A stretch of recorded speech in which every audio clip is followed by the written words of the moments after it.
Good morning. My name is Natalia and I will be your operator today. Welcome to Ecopetrol's conference call regarding the acquisition of Brava Energia. During today's presentation, management will discuss the strategic rationale, key transaction highlights, expected synergies, and long-term value creation opportunities resulting from this transformative transaction. There will be a questions and answer session at the end of the presentation. Before we begin, it is important to mention that the comments made during this call by Ecopetrol senior management may include forward-looking statements regarding the company's future performance, expectations, and the anticipated impact of the transaction. These statements do not constitute any commitment as to future results and are subject to risks and uncertainties that could cause actual outcomes to differ materially. As a result, Ecopetrol assumes no responsibility in the event that future results differ from the projections shared during this conference call. Participating in today's call are Mr. Julián Lemos, Corporate Vice President of Strategy and New Businesses, and Mr. Camilo Barco, Chief Financial Officer.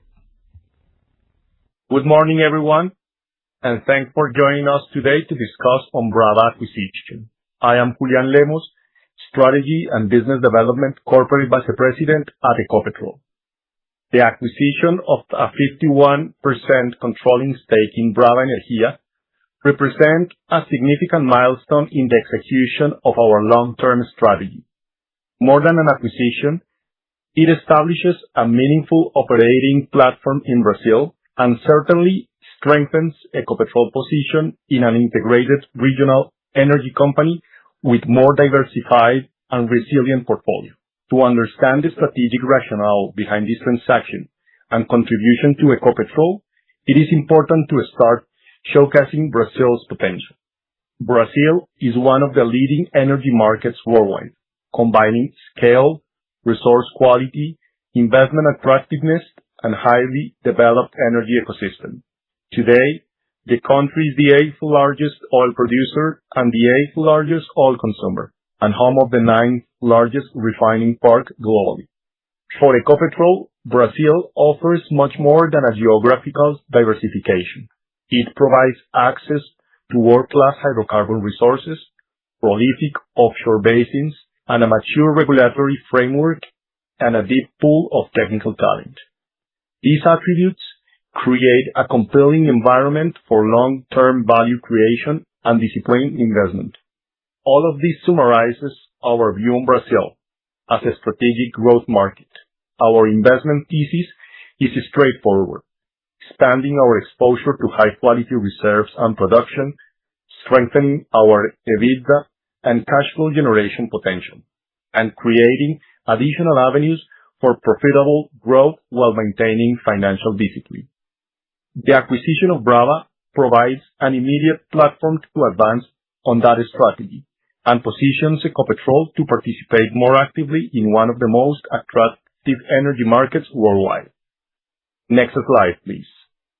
After covering why Brazil is a strategic market for Ecopetrol, the next question is, why Brava? Brava stands out as a diversified independent oil and gas company in Brazil and the second largest independent player in the country in terms of production and reserves. What makes Brava particularly attractive is the quality and diversity of its oil asset portfolio. The company combines onshore and offshore producing assets, exploration opportunities, and strategic infrastructure across the energy value chain, especially in the upstream segment, but also midstream and downstream. Production is oil-based mainly and supported by a strong offshore position complemented by gas and onshore assets that enhance portfolio diversification and resilience.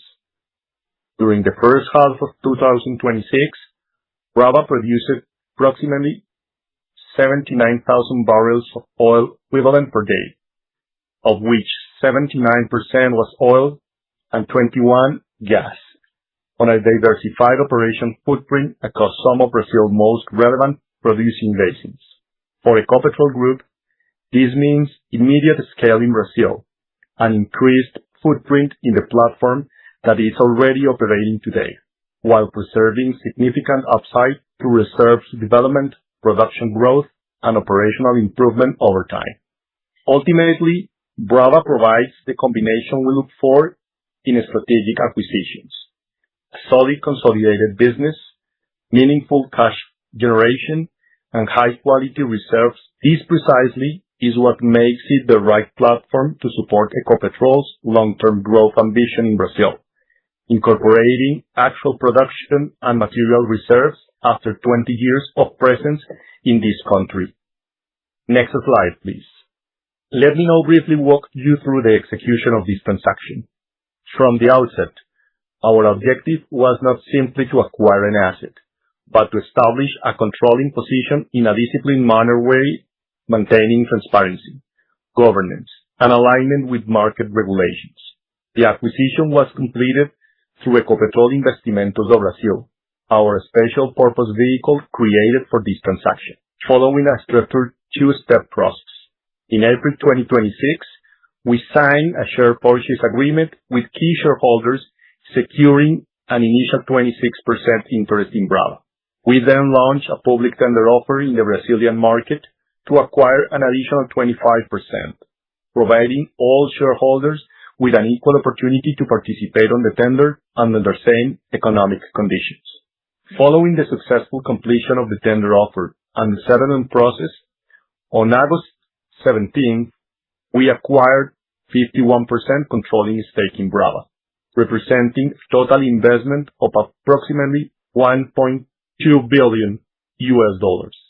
More importantly, this transaction reflects the principles that guide our capital allocation decisions. We pursued this opportunity because it met our strategic objective, offered a compelling value proposition, and provides a clear path to long-term value creation for Ecopetrol shareholders and complies with our capital discipline criteria. The acquisition also marks the beginning of a governance integration process. With the appointment of 3 Ecopetrol representatives to Brava Board of Directors, we have established the foundation for effective control, alignment of strategic priorities, and a disciplined integration process. As controlling shareholder, our focus is to support Brava continued growth while preserving strong corporate governance standards and operational excellence and value creation for all shareholders. Next slide, please. After establishing control, our focus moves from acquisition by building a threefold roadmap focused on the following. In the near term, our focus is on ensuring governance, alignment on the business plan, capital allocation, and reporting standards to ensure a smooth integration process. In the short to medium term, our priority is to optimize operational performance, improve reliability, enhance capital efficiency, as well as strengthen cash flow generation and debt management. On the medium to long term, we expect focusing on developing Brava's reserves base, converting growth opportunities into cash flow, and pursuing value-accretive opportunities with a strict capital discipline. Success will be measured through the metrics that matter most to the shareholders: operational performance, reserves growth, EBITDA, free cash flow, returns on capital, and disciplined leverage management. Brava provides us with immediate production, reserves, and operating capabilities in Brazil. Our objective now is straightforward: leverage those assets to deliver sustainable value creation for both Ecopetrol and Brava shareholders. Now, I will hand over to Camilo Barco, who will walk you through the transaction's financial contribution. Thank you, Julian. This pro forma view illustrates the financial and strategic contribution that Brava brings to Ecopetrol. Based on first half 26 results, Brava would have increased the group consolidated revenue by 7% and EBITDA by 8% approximately, while maintaining profitability levels consistent with Ecopetrol's performance. Net income attributable to Ecopetrol shareholders would have increased by approximately 2%, reflecting our 51% ownership interest and excluding the debt-related costs associated with the transaction. It is noteworthy that the impact on Ecopetrol third quarter 2026 results will be partial due to the consolidation of Brava's operations starting from September. From the fourth quarter of 2026 onwards, investors will see the full effect of 3 complete months of financial performance. Julian, let me hand it back to you to cover the operating contribution. From an operating standpoint, Brava adds approximately 79,000 barrels of oil equivalent per day, corresponding to 11% of Ecopetrol production, while its 1P reserves represent nearly 24% of Ecopetrol reserve base at 2025 closing rate. This meaningfully strengthens both the scale and longevity of our upstream portfolio. The acquisition of Brava was completed with attractive valuation metrics, approximately $8.4 per barrel of 1P reserves and $6.3 per barrel of 2P reserves, reinforcing the value proposition of this transaction. With that, I will hand it back to Camilo to discuss the financing structures supporting the transaction. Regarding financing, our objective was clear: to fund this acquisition in a consistent manner with our capital discipline criteria while preserving the financial strength and flexibility of the Ecopetrol Group. To ensure a timely closing, we initially secured a bridge facility of about $1.2 billion for a period of approximately 1 year, including the transaction value as well as estimated 2026 financing costs, fees, and interest. This structure provides full funding certainty and enabled the successful closing of the transaction on August 17th.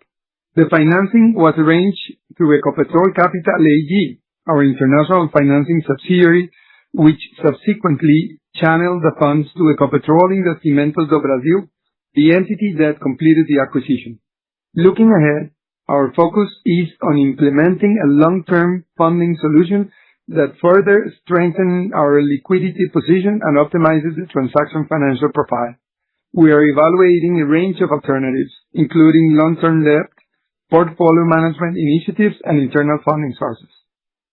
The final structure will be determined based on 4 key principles: cost efficiency, maturity profile, funding diversification, and liquidity preservation. The financing alternatives available to us provide flexibility to select the most efficient and sustainable solution. This refinancing process will not create obligations or guarantees at Brava operating company level. Brava's capital structure, cash flow generation, and operating activities will remain independent from the financing structure used to acquire control. As a part of this process, we will continue evaluating market conditions and obtaining the required approvals to execute the long-term financing strategy under the most attractive cost and risk conditions. This transaction remains fully aligned with our commitment to financial discipline. Even after consolidating Brava, we estimate that the group's gross debt to EBITDA ratio will remain below our strategic threshold of 2.5 times, supported by Brava's EBITDA generation, cash flow potential, as well as future dividend contribution. In summary, we structured this acquisition with a clear objective: secure execution in the short term while preserving financial flexibility and a sustainable capital structure over the long term. The success of this investment will be measured not only by reserves and production we have acquired, but by our ability to translate those assets into cash flow, returns, and long-term shareholders' value. Please turn onto the next slide. Now, let me conclude with 3 key messages. First, Brava provides Ecopetrol with an immediate operating platform in Brazil, adding meaningful production, reserves, EBITDA contribution, and future development opportunities. Second, the transaction brings a highly complementary asset base, expanding our exposure across onshore, shallow water, and deep water operations, and strengthening the resilience of our portfolio. Third, it significantly enhances our geographic diversification, increasing our presence in one of the most attractive energy markets in Latin America. Most importantly, this transaction has been executed with discipline, supported by a strong governance framework and a clear focus on long-term value creation. We may now move to the Q&A session. Operator, please go ahead.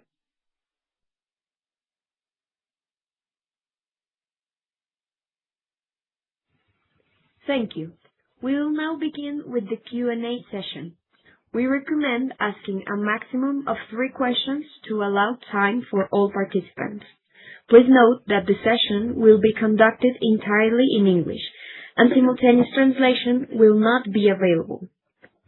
Daniel Guardiola from DTG is online with a question. Mr. Guardiola, you may ask. Hi, good morning, and thank you for the presentation. Hi, Camilo and Julian. I have a couple of topics I would like to touch on. One is on governance of Brava. It would be great if you can give us some thoughts or some additional information whether or not Ecopetrol has formally requested that Brava call for a shareholder meeting to appoint a new board. And if so, what is the expected timeline? How many seats is Ecopetrol planning to secure? And in line with that question of governance, I would also like to know if Ecopetrol is considering to review or to modify the management structure of Brava, and perhaps if you can share with us which functions do you see as most important to strengthen and perhaps better align with Ecopetrol's broad strategy. That's on governance, and just a small one on the future of Brava, perhaps. It would be great to know your thoughts on the independence of Brava, and if Brava is going to maintain its own capital allocation framework and hurdle rates, or will investment decisions be assessed using Ecopetrol's return thresholds? Those are my questions, guys. Thank you.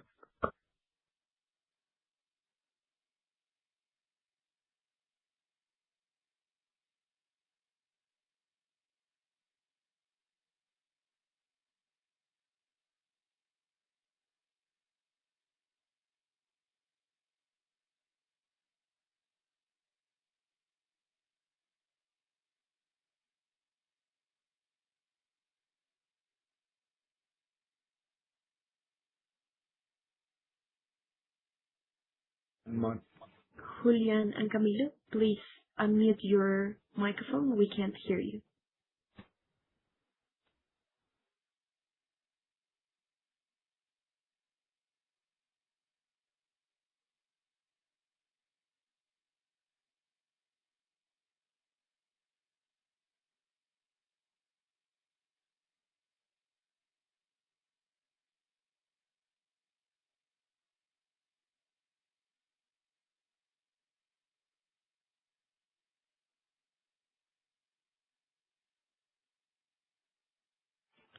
Please give us a few minutes. We're resolving some difficulties.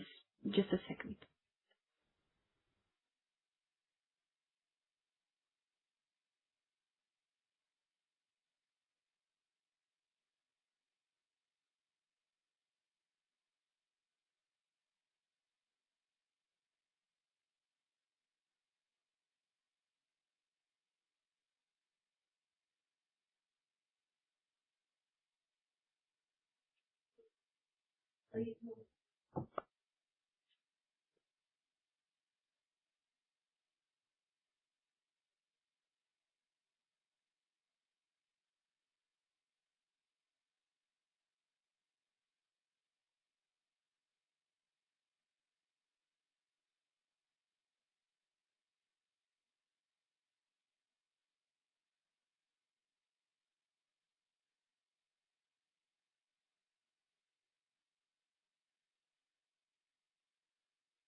Your call cannot be concluded as dialed. Hola? We can hear you. Please close all other microphones.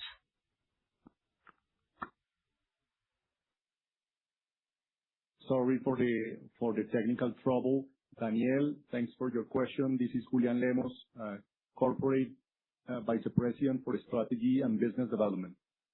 Regarding your question about governance, let's start saying that this is one of the key and most important things for Ecopetrol, recognizing that Brava is a listed company, in which we as a major shareholder have an obligation also to respect Brazilian rules and of course the minority shareholders.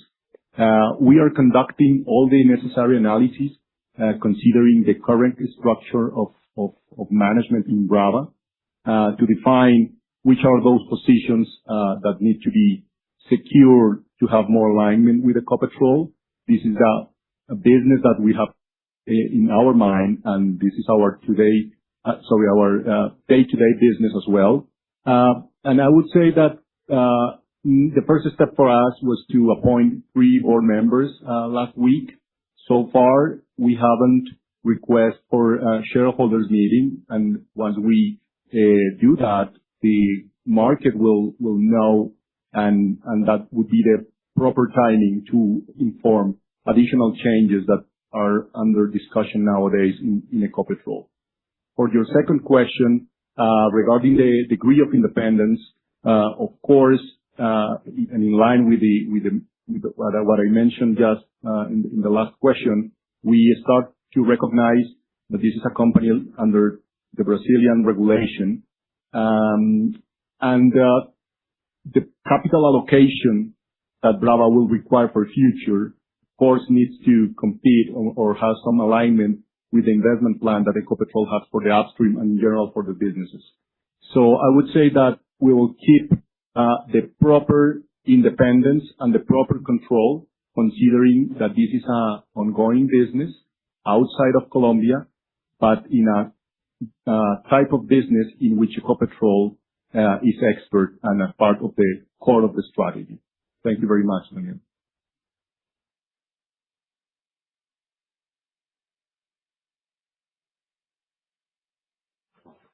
The next question comes from Thiago Casqueiro from Morgan Stanley.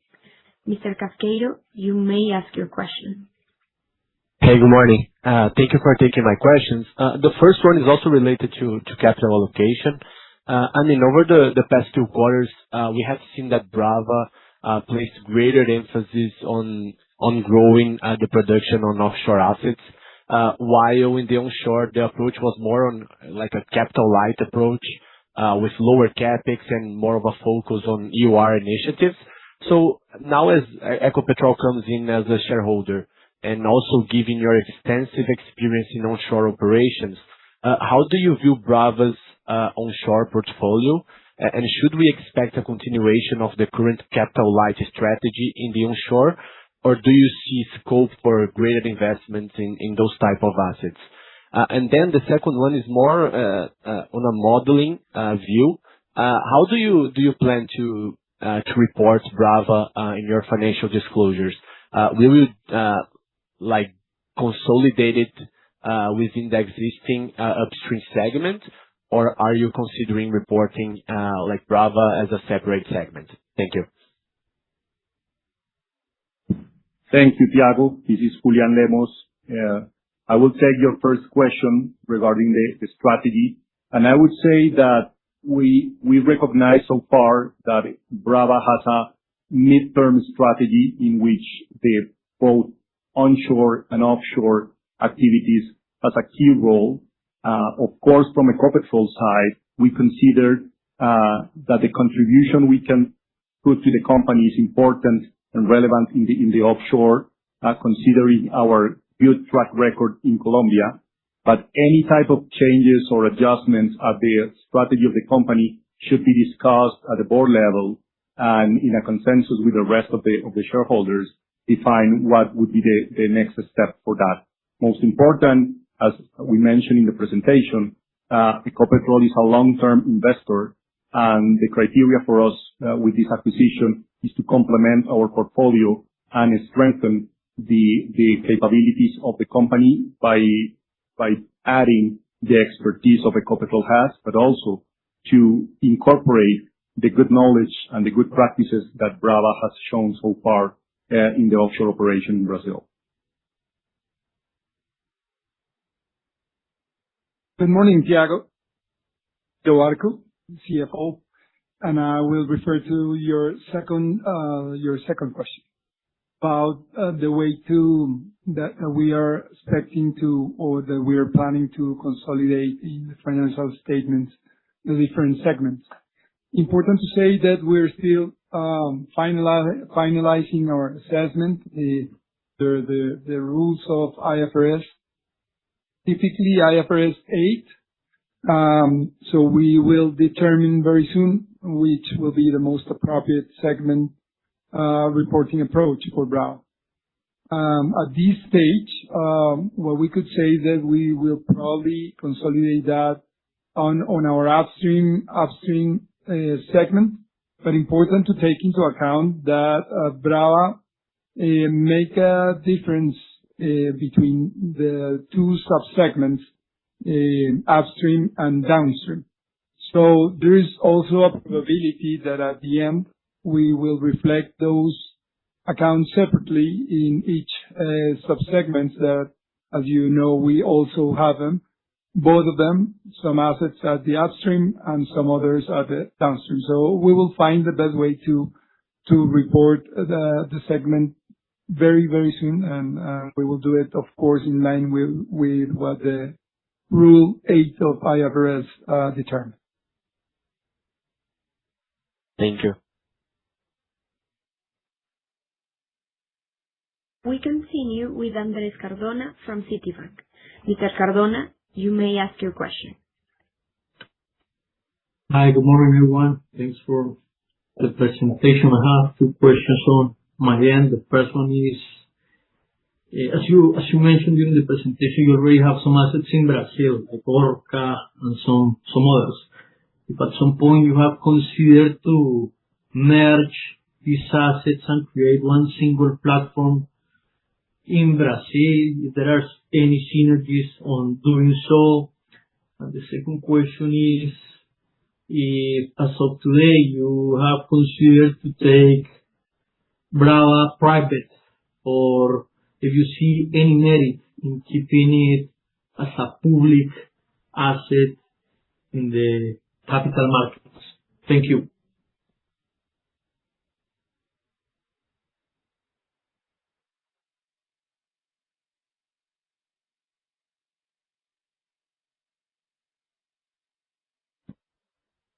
Andrés, thank you very much for your question. I will reply to your first one. This is Julián Lemos again.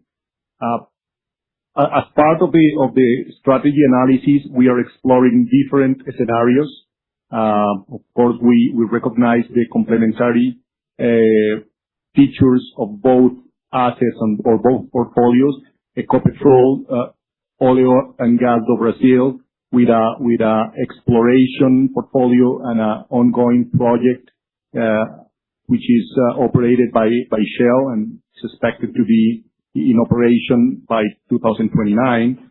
And on the other hand, Brava asset portfolio that we just acquired.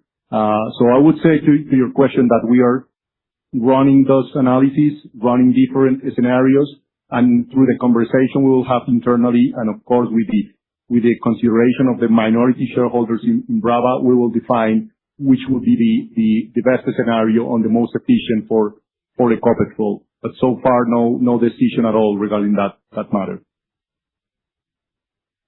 Good morning, Andrés, and this is Camilo again.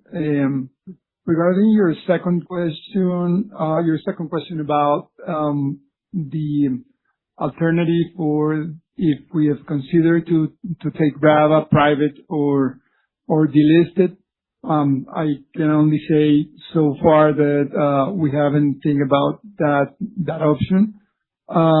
We feel comfortable with Brava listed in the Brazilian market, and we haven't considered that alternative so far. Thank you, guys.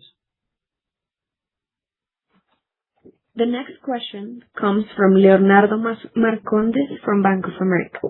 Mr. Marcondes, you may ask your question. Hello, everyone. Thank you for picking my questions. I have actually two follow-ups from my side. The first one is regarding the company's capital allocation strategy, right? I mean, how do you see the alignment between Ecopetrol and the minority shareholders of Brava? I mean, is there any plan to return capital to investors with Brava's free cash flow generation? Or should Brava focus on increasing production and reserves in the short to mid-term? That's my first question. My second question is regarding the due diligence process that you guys had on Brava. I mean, how did you assess Brava's reserves? You showed a slide with Brava's 1P reserve, but part of this reserve, and a very relevant part of this reserve, incorporates a strong growth in the onshore production, right? Which is something that the market does not believe much in, right? So I would like to know if you guys could provide some color on how was your due diligence process, and also what do you expect from the onshore assets in the midterm? Thank you very much.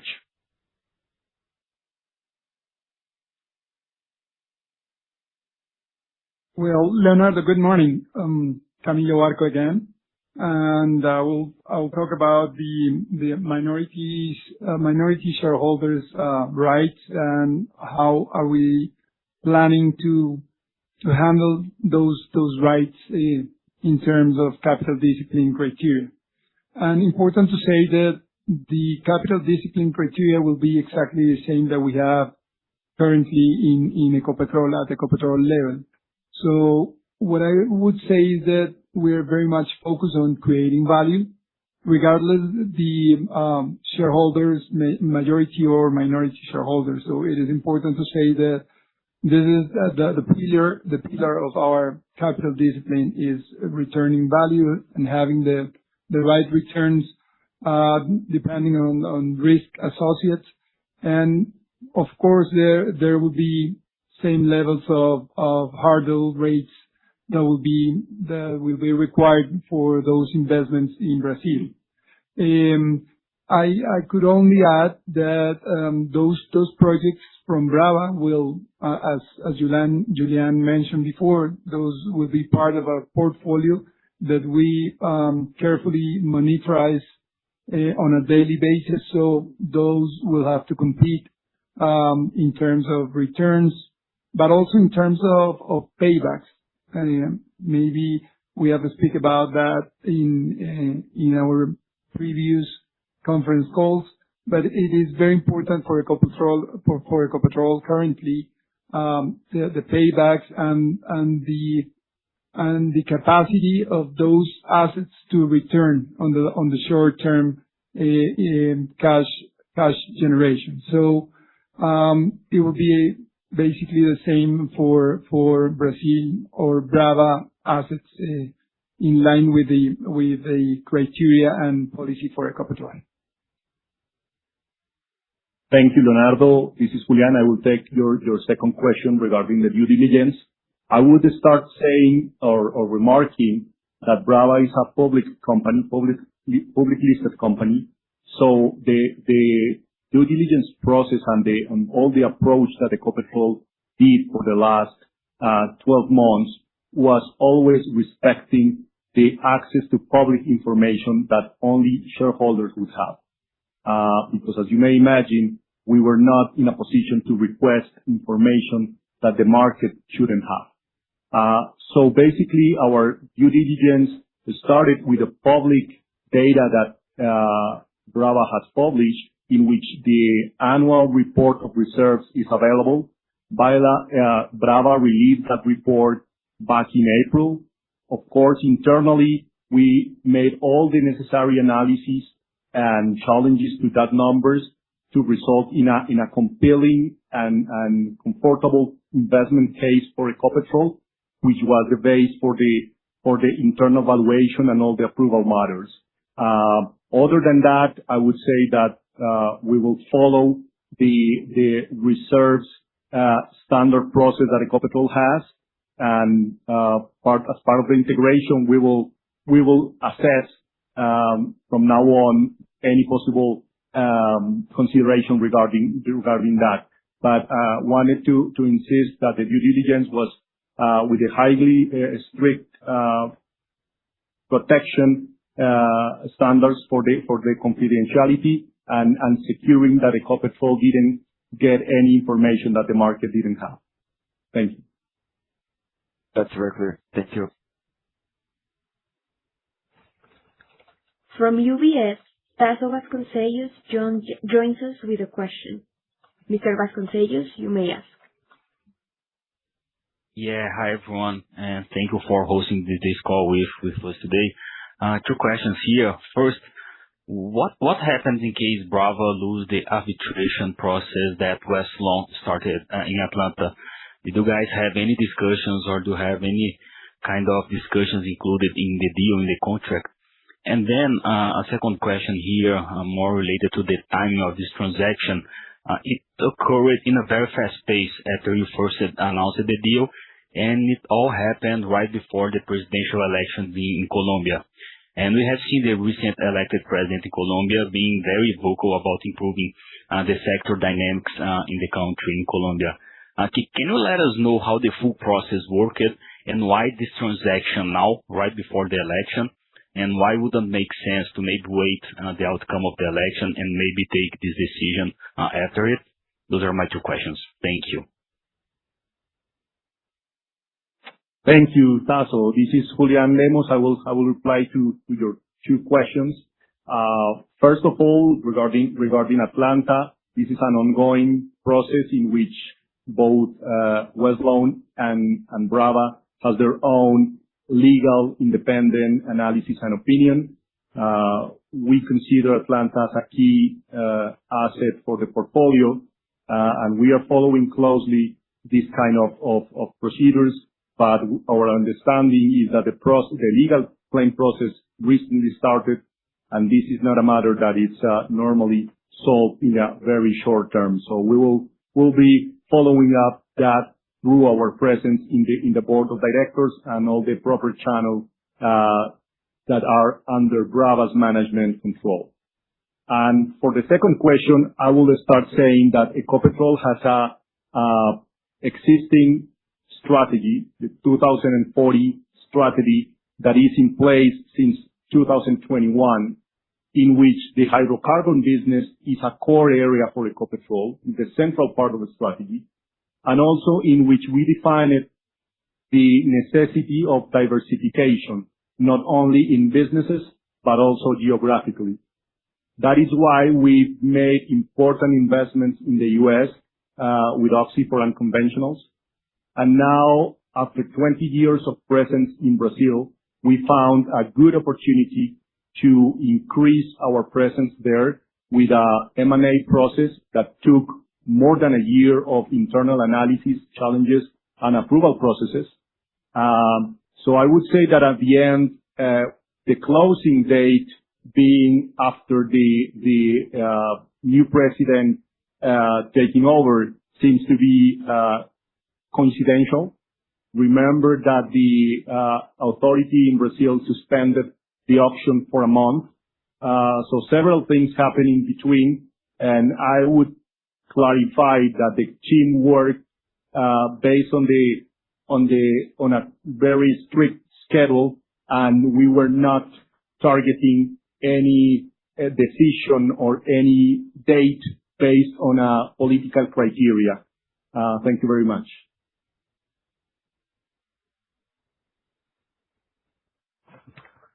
We continue with Vicente Falanga from Bradesco. Mr. Falanga, you may ask.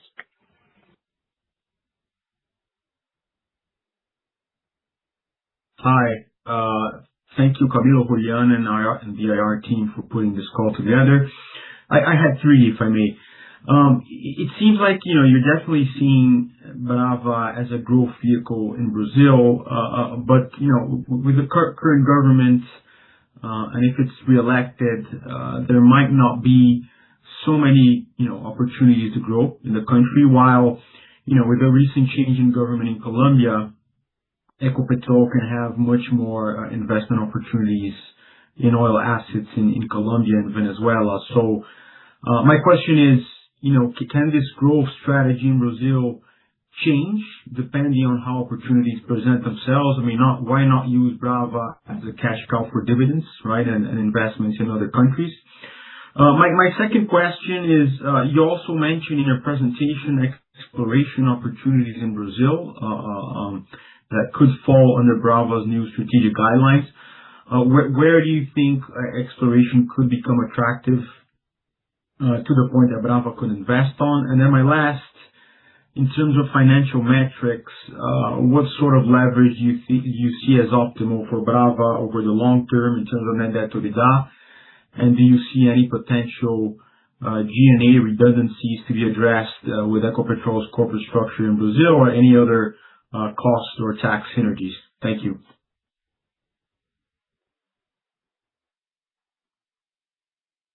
Well, Vicente, good morning, and thank you very much for your question. Please let me take your first one and then pass to Julian, maybe to go over the second one.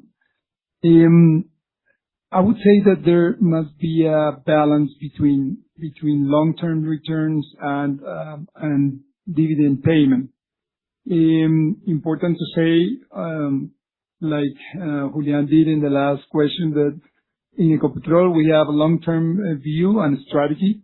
Brazil has been our target since a long time ago. As long as it is, you can imagine it is even now that Venezuela arises, Brazil is still one of the most important markets in oil and gas in Latin America. So definitely, Brazil will become a very interesting platform for growth for Ecopetrol. We will keep on going on exploration, as you just mentioned, but we will also implement our knowledge in terms of enhanced recovery and increasing production onshore in Brazil as well. So I would say that, to put it in a nutshell, there must be a balance between those two things. As the transaction has been made, basically leverage acquisition, it is important for us to receive dividends and cash flows from the company, but it will also work as a platform for growth.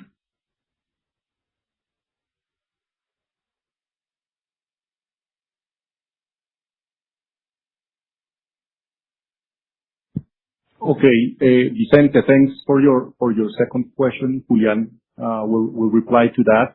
I would say that the strategy or the appetite of Ecopetrol in Brazil remains. Of course, we need to balance both the exploration portfolio and the ongoing operation that we have with Brava. But it doesn't mean that we are going to quit from doing what we have been doing in Brazil. We need to consider from now on a wider and a complementary portfolio in which both Brava and Ecopetrol Oil and Gas do Brasil needs to be assessed to identify the qualities of it, and of course pursuing opportunities in Brazil. And in general, that opens the second point that I wanted to touch is under the current strategy of Ecopetrol. Again, hydrocarbon is the core of our company strategy. We need to focus and analyze potential investments in those countries, on those geographies in which we have good opportunities, materiality, synergies, and where Ecopetrol can add value through the knowledge or gain value and knowledge for future developments. So I would say that in general, we will focus in Brazil, in US, Colombia, of course. Certainly what is happening in Venezuela invite us to pay attention closely, and depending on the maturity of the opportunity, this will be analyzed, and whether the case is positive, informed to the market. That this is what we have been doing from M&A standpoint for the last 5 years. Thank you. Again, me, Vicente Camilo Arco, to take your third question about the optimum capital structure and leverage for Brava. What we could say about that is that Brava has performed a strategy of deleveraging for the last 5 quarters. And we find that very positive. Also, we definitely are aligned with that strategy and with that decision. But important to say that we also see very interesting opportunities to optimize that capital structure in terms of cost and chances for Brava to have a lower cost, due to the fact that Ecopetrol is backing Brava now as a major shareholder. So we will keep on monitoring those opportunities. Definitely, we think that there might come some in the short term, to optimize and lower the cost of financing in Brava, and why not to have a better maturity profile. Those will be the components that will be taken into account at the time to make any decisions regarding the capital structure. Thank you very much.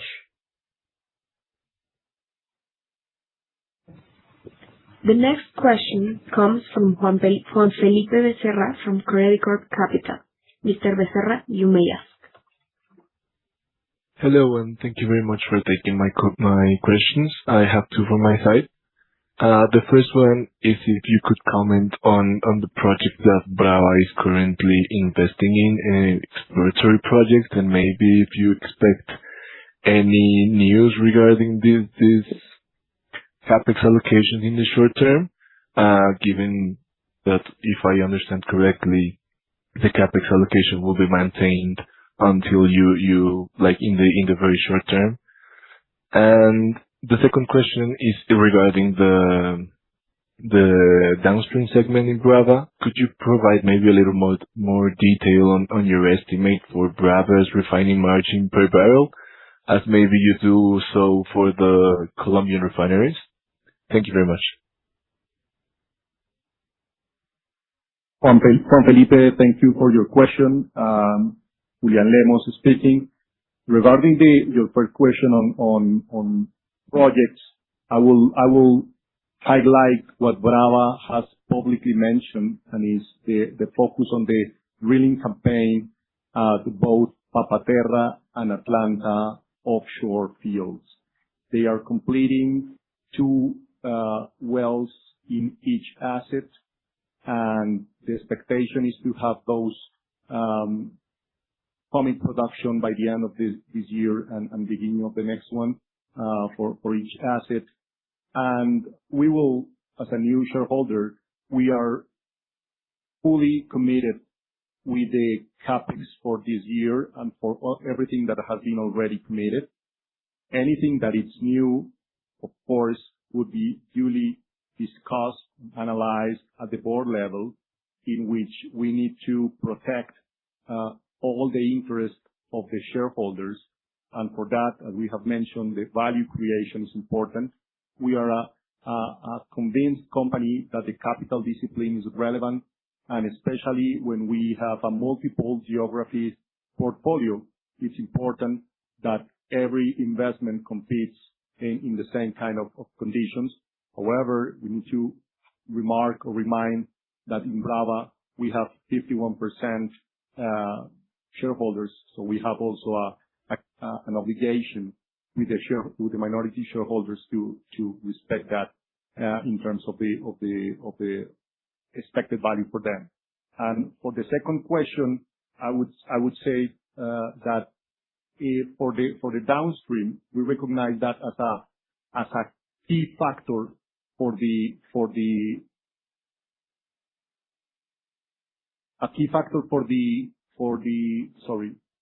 transition of us. We operate a couple of major refineries in Colombia. We know that Brava has their own target on that.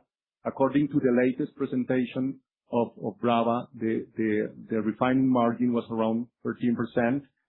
We need to compare that with the standard we have, but also recognizing that there could be some differences in the approach of the downstream segment regarding of what Brava handles and how Ecopetrol handles in terms of independent companies. For instance, in Colombia, Reficar is an independent company that has a different set of considerations. This is part of the newly acquired tasks that the transition team will perform from now on. Thank you. Thank you. Next question comes from Andrés Duarte from Corfi Colombiana. Mr. Duarte, you may ask. Hello. Thank you for taking my questions. I have 3 questions. The first one is related to profitability. So, could you provide Brava's current netback per barrel and the main drivers versus last Q or last year? And the second question has to do with reserves. So, remind us whether Brava's proved reserves would be higher or lower under SEC reporting standards than the reserves it currently reports. And finally, a question related to the transaction. So, what specific operational milestones should we monitor over the next 2 years to assess whether the transaction is meeting your objectives in terms of IRR, value creation, and other indicators? Thank you. Andres, thank you very much for your question. I would start saying that in general, all the details regarding the operational matters of Brava are going to be handled by them as well. From Ecopetrol as an investor, I would say that our investment thesis relies on the possibility of a good acquisition. In the presentation, we mentioned about the 1P and 2P reserves metrics, that is $8.4 per barrel in 1P reserves and 6.3 in the corresponding 2P reserves. We think this is a compelling acquisition metrics compared with comparable transaction and other transaction we have been seeing in Colombia and Brazil. And the way we see the profitability of this business is to grow the company, to increase the cash flow for the shareholders, and to increase the margin in every deal and barrel that is produced from Brava. Regarding your second question, regarding reserves, I would say that it's too early to determine whether Brava's proved reserves would be higher or lower under the Ecopetrol SEC reporting framework. Following the closing of the transaction, all reserves would be evaluated under the Ecopetrol SEC-based reserve governance, certification, and control processes. Any differences would depend on asset-specific technical, economic, and regulatory considerations rather than on the acquisition itself. Thank you. Julian, please allow me to add a couple of things about the profitability criteria, just to refer to EBITDA margins and ROACE that we will bring up to Ecopetrol from Brava. And just to remember that Brava seems to be a very efficient company. It has announced an EBITDA margin, adjusted EBITDA margin, above 49% that will add in terms of EBITDA margin and profitability to the Ecopetrol group. But also speaking about ROACE, just to mention that the ROACE levels will be very much aligned with ours in Ecopetrol, would be around 9.1%, 9.2%, which is basically the same level that we have here. And about lifting costs are slightly higher than in Ecopetrol, and that's one of the opportunities that we will be focused very soon to keep on working on that and try to apply some of the knowledges that we have in terms of efficiency here in Colombia, and we will try to transfer those and that experience and knowledge in trying to make it lower in Brazil and try to put the levels of the lifting costs very and better aligned with ours, and sharing our goal for this year to have those lifting costs below $12 per barrel. Thank you. We continue with Ricardo Sandoval from Cibest. Mr. Sandoval, you may ask. Hi, thank you for the call. I have three questions. The first one is related to CapEx and production. So I've seen that Brava invests something around $700 million annually in the CapEx. I would like to know if you see this amount to be good enough for maintaining production in the company. And related to production, I would like to know also if you see any opportunities of growing production in Brava, and if you do, maybe if you can tell us a percentage that we can assume for this future increase in production. The second question is about the first quarter 2026 and the fourth quarter in 2025 results. I see some net losses that are quite big in Brava earnings results. I would like to know if you can give us some information about these net losses that we have seen in these quarters. Thank you. Ricardo, thank you very much for your questions. I will try again to reply, reminding that the role of Ecopetrol with this company's shareholder. This is a listed company in the Brazil stock market, in which Brava has their own reporting and projection information available to the investors.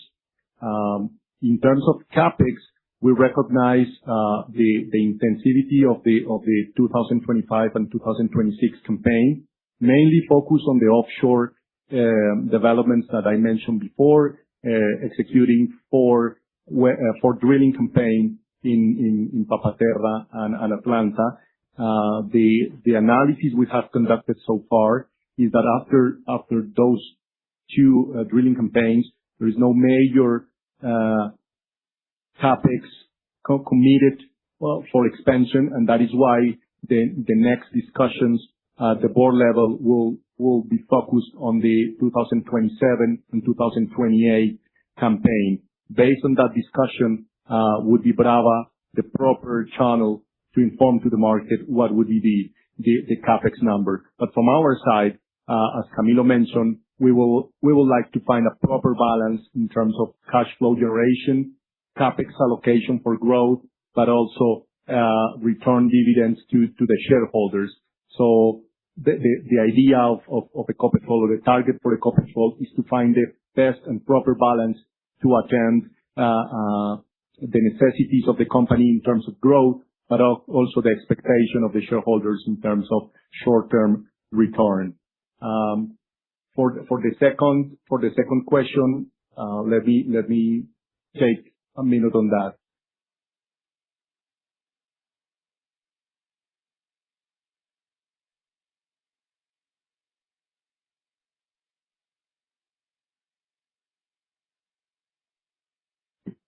Ricardo, and for your second question, I would limit to say that this is something that was included in financial statements of Brava. The market already knows about it, and I will refrain to explore or explain a little bit more on that. Thank you.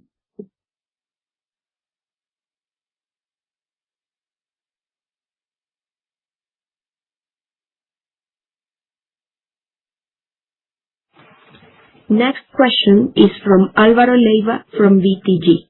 Mr. Leiva, you may ask. Hi, and thank you for taking my question. I have three. The first one would be how much value underpinning the acquisition price come from Brava's existing assets versus synergies, operational improvements, or future growth opportunities?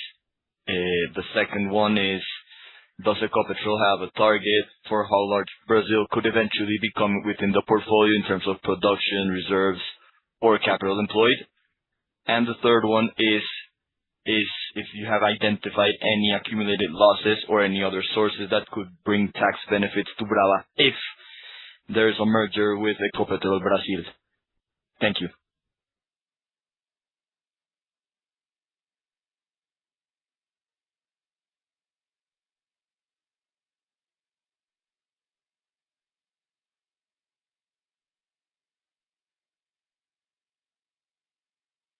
Álvaro, thank you for your question. I will take the first question, and I would say that from our valuation analysis, all we got or mainly we focus and value the existing production. We know and we have information regarding the existing projects or the ongoing projects that would increase the production, and we base on that.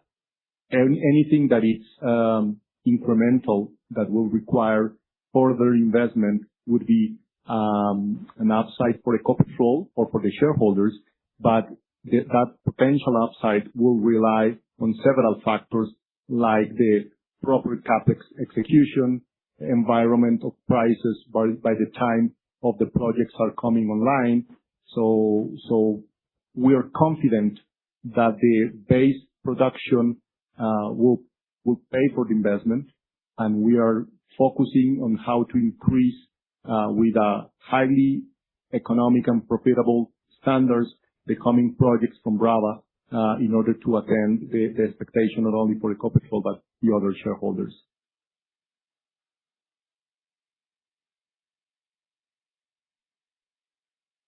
And Álvaro, good morning. I will refer to the tax benefits not only from Brava, but also from Ecopetrol Óleo e Gás do Brasil. There's certainly an opportunity, a very interesting opportunity to take advantage of those tax shields that we have from previous investments that were made by our affiliate company in Brazil. But this is something that is still too early to define or to give you a certain answer about that. This is definitely something that we are exploring, and we have identified that there's a very important opportunity that will allow us to increase our return. But as Julian mentioned before, it was considered as an upside, was not taken into account at the price that we paid for the purchase of the stake in Brava. So this is something that is under evaluation, and very soon we'll have the proper strategy to cover that front. Thanks. Álvaro, and for your second question regarding the target, I would say that Ecopetrol in the strategy has not a specific size for any geography, neither Brazil, neither U.S., or any incoming country. So as for your question that if Ecopetrol has a target for how large we could be, I would say no. It will depend on the opportunities on our portfolio. What I could say right now is after the Brava acquisition, the contribution of international production to Ecopetrol portfolio is around 20%.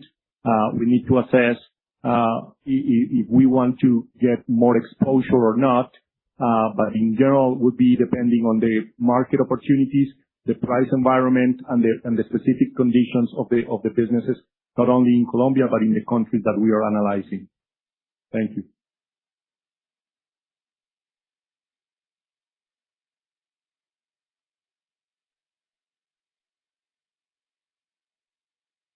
Thank you. Thank you.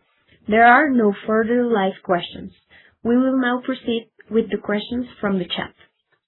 William Smith from LLM Financial asked, Could you please describe the funding plans for the Brava acquisition?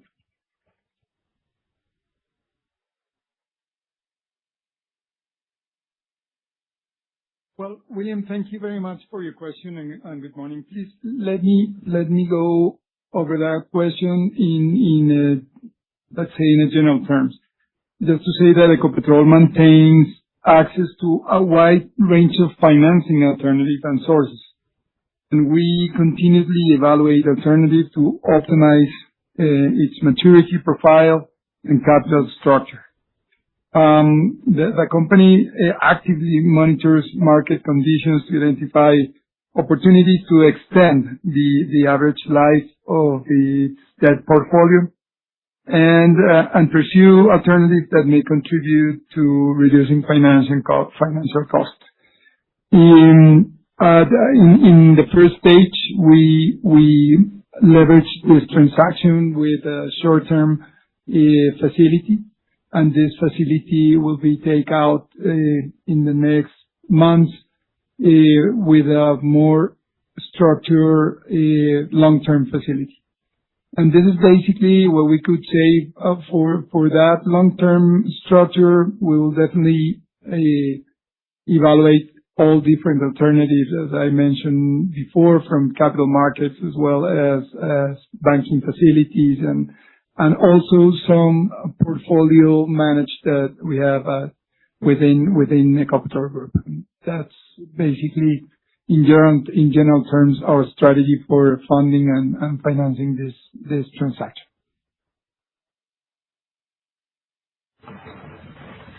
Paulo Sanuelo from NAS System asks, when is Brava expected to begin paying dividends? Thank you, Paulo. This is Julian. I would say that the payment of dividends, it's a sole responsibility decision on the shareholders meeting. It will depend on several factors, including the final result of the company, and we are so far in the middle of the year. So I would say that it's too early to say when would be paid, but of course, this is a matter that we are going to focus on our investment thesis. But once the company decides to do so, if this is the case, Brava will announce that in the proper channels to do that. Thank you.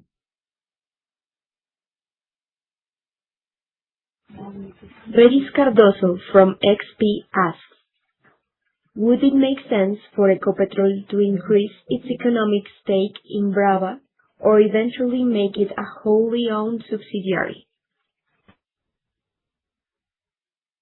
Thank you, Regis. This is Julian Lemos. As we mentioned before, we are in the phase of integration.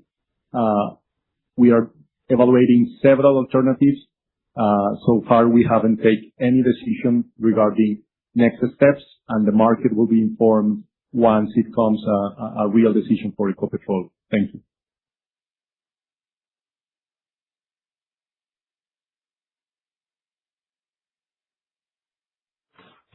Camilo Diaz asks, does the Brava acquisition include any refining assets?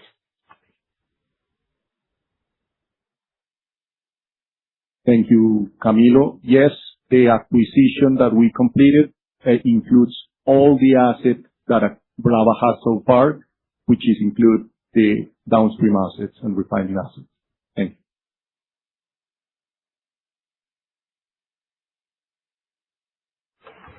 Michelle Galvez from Principal Financial Group asks, Ecopetrol's second quarter 26 results were supported by exceptionally strong refining margins, while production declined 6.6% year-over-year. How should investors think about Brava's role in offsetting production declines and supporting earnings quality over the medium term? Well, basically, I would say, and thanks, Michelle, for the question. That yes, indeed, Ecopetrol second quarter 26 results were very much supported on exceptionally strong refining margins. This is very important when it comes to speak about an integrated company with a downstream, midstream, and upstream. This is part of our value offer. Having this into account, it allowed us to have a kind of a natural hedge. When the upstream goes down, the upstream normally do it in the opposite direction. We definitely are offsetting part of our production decrease with exceptional results from downstream. Important to say also that our decision on decreasing our production is not, is a strategic decision. This is a decision that was made taking into account our focus on value generation. We prioritize value over volumes. If we take that into account at the end of 2025, we make the conscious and mindful decision of decreasing production, especially in Permian, taking into account the projected prices that we had by that time at the end of last year. Having said that, we can plan and we can see and foresee that Brava will have a very interesting role adding value to our consolidated results in terms of growth, but also in terms of efficiency, EBITDA generation, and net.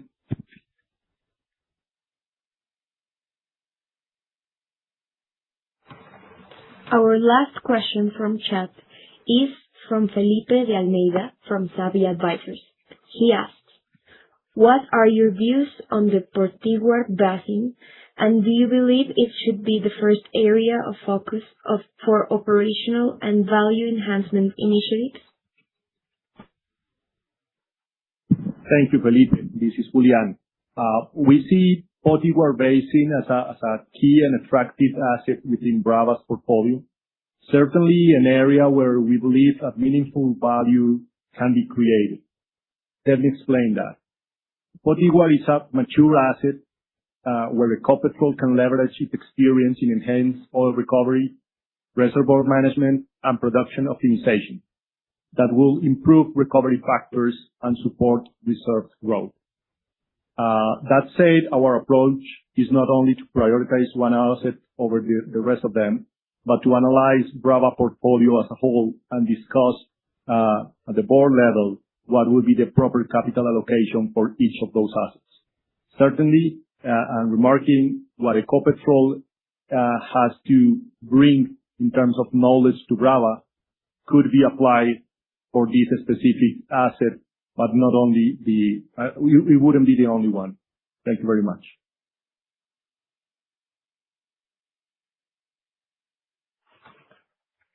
Thank you very much. The Q&A session has ended. For some closing remarks, Julian Lemos, the floor is yours. Thank you very much, everyone, for joining us today. It was a pleasure to present to you from a closer point what was the motivation and the details of the transaction we completed last week. We will be doing our best to deliver to our shareholders the commitments with this investment, and we will be open to attend any questions so far. Again, please remind that Brava's team has their own IR team and channels that could attend any specific question regarding the operational or financial topics of the company. Thank you very much.